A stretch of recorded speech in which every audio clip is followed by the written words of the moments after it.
കൊല്ലം മഞ്ചലിൽ വിവാഹ വാഗ്ദാനം നൽകിയ +1 വിദ്യാർത്ഥിനിയെ പീഡിപ്പിച്ച് ഗർഭിണിയാക്കിയ സംഭവത്തിൽ യുവാവ് അറസ്റ്റിൽ. കുളത്തൂപ്പുഴ സ്വദേശി സജീവാണ് അറസ്റ്റിലായത്.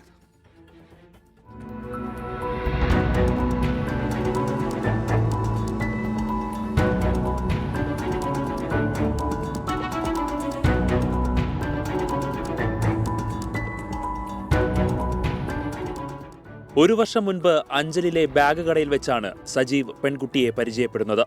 പിന്നീട് ഇൻസ്റ്റഗ്രാം വഴി പെൺകുട്ടിയുമായി അടുപ്പം സ്ഥാപിച്ചു. ഈ അടുപ്പം പ്രണയത്തിലേക്കും വിവാഹ വാഗ്ദാനത്തിലേക്കും വഴിമാറി. ബന്ധം മുതലെടുത്ത സജീവ് പെൺകുട്ടിയുടെ വീട്ടിൽ ആരുമില്ലാത്ത സമയത്തെത്തി പീഡിപ്പിക്കുകയായിരുന്നു. കഴിഞ്ഞ ദിവസം വയറുവേദനയെ തുടർന്ന് സ്വകാര്യ ആശുപത്രിയിൽ നടത്തിയ പരിശോധനയിലാണ് പെൺകുട്ടി 2 മാസം ഗർഭിണിയാണെന്ന് കണ്ടെത്തിയത്. പിന്നാലെ നടത്തിയ കൗൺസിലിംഗിലാണ് വിദ്യാർത്ഥിനി പീഡന വിവരം പുറത്തു പറയുന്നത്.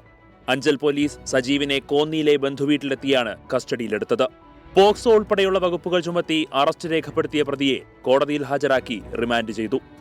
24 കൊട്ടാരക്കര.